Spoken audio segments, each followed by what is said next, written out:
Fala, advogado, tudo certo? Meu nome é Edmilson, sou advogado trabalhista há 10 anos aqui, a gente só fala sobre prática trabalhista. Nessa aula aqui eu quero comentar um aspecto muito importante quando a gente está falando de demissão por justa causa, ou a gente tenta, né, pelo reclamante a reversão, né, da justa causa, ou pela reclamada, a gente tenta, né, a manutenção, né, dela, que o advogado tem que prestar atenção nesse tipo de situação, tranquilo? Antes de mais nada, fazer uma indicação que tem aqui no nosso canal, aqui também na descrição do vídeo, a nossa formação Advocacia Trabalhista. Eu ensino como você tem boas práticas na sua ação e a gente também auxilia pessoalmente, né, os advogados que estão lá presentes na nossa formação. Então, tenho certeza que a gente pode engrandecer muito a sua atuação na área, tranquilo? E também a gente tem uma aula específica sobre demissão por justa causa, e como reverter, tese de defesa também, se você tiver pela reclamada, e etc, etc, etc. Você vai atuar com excelência nesse tipo de caso. Aqui eu quero, nessa aula em específico, falar sobre um aspecto que eu entendo que é muito importante na avaliação do advogado. Perfeito? Primeiro a gente vai verificar essa notícia e eu vou fazer as considerações em si. O descumprimento, né, de funções por uso de celular motiva a justa causa. Então, a 14ª turma, né, TRT da segunda região manteve, né, a justa causa aplicada a um monitor de portaria de escola que se distraiu com o uso de celular e não impediu a entrada de uma pessoa não autorizada no estabelecimento. As atribuições dele incluíam controle e fiscalização de acesso de pedestres às dependências da escola. Então, de acordo, né, com o processo, no momento de descuido, o reclamante se ausentou da portaria e, nesse período, um desconhecido entrou na recepção, tentou obter permissão da inspetora para ingressar nas dependências da escola, o qual foi negado. Aí ele fez, né, a insistência, esse terceiro, e a profissional pediu ajuda ao reclamante, que foi demitido por justa causa, mas ele não compareceu. Na ocasião, né, outro monitor, né, se dirigiu ao local e solicitou que o invasor se retirasse, quando então o desconhecido proferiu ameaças contra a inspetora e um aluno. A testemunha ouvida a convite do trabalhador relatou que, além de auxiliar na entrada e saída de alunos, o monitor também é responsável pela segurança, né, da instituição quando não tem vigilantes presentes. Então, a testemunha patronal declarou que era proibido o uso de celulares e que foram realizadas reuniões sobre essa vedação. Então, a empresa fez a parte dela, né, explicando a situação. Então, para o desembargador, né, Davi Furtado Meirelles, a prova documentar especialmente o vídeo de sistema de segurança que demonstra que no momento da tentativa de invasão o empregado estava distraído utilizando o celular.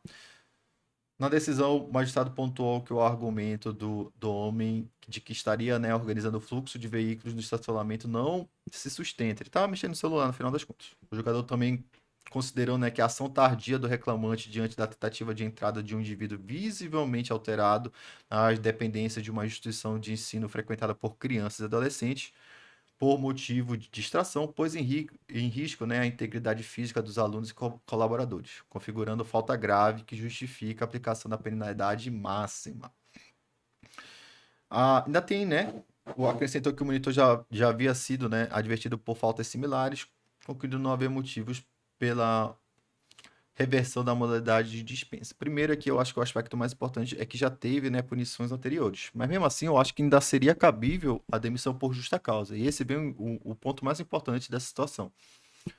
Mexer no celular, por si só, não caberia uma justa causa. Mas dependendo da função exercida pela pessoa, um ato que em outro contexto não seria plausível, não seria, como posso dizer, uma falta grave, pode ser configurado uma falta grave. Aqui, como se trata de segurança das pessoas e etc e tal,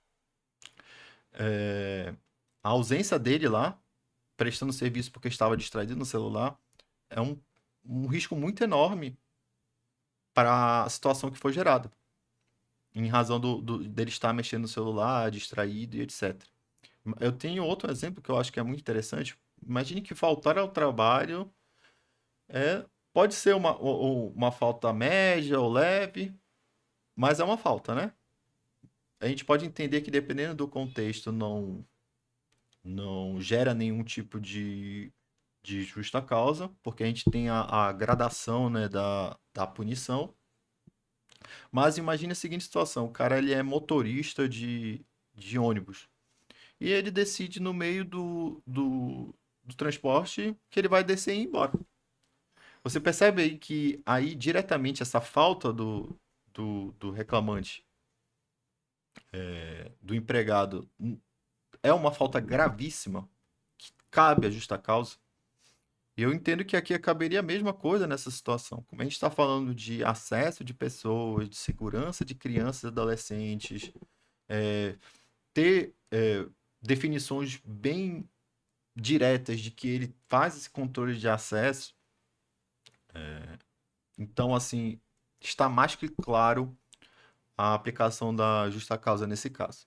Então, se você tiver pelo reclamante, tem que verificar essa situação para entender os riscos da ação. Nada impede de você ajuizar, a gente falar sobre que o reclamante tem justiça gratuita, na maioria dos casos, não vai ter nenhum ônus para ele de perder o processo. Mas a gente tem que avaliar qual é o risco da ação. E pela reclamada tem que estar muito bem subsidiado. É vídeo, se tiver outras advertências, colocar antes, deixar uma tese bem estruturada enquanto defesa da empresa, para exatamente deixar muito bem fechado e evitar qualquer tipo de prejuízo para a empresa, atuando pela reclamada. Tranquilo? Se tiver qualquer dúvida, deixa aqui nos comentários e confere a nossa formação de advocacia trabalhista que está aqui no primeiro link na descrição. Valeu e falou!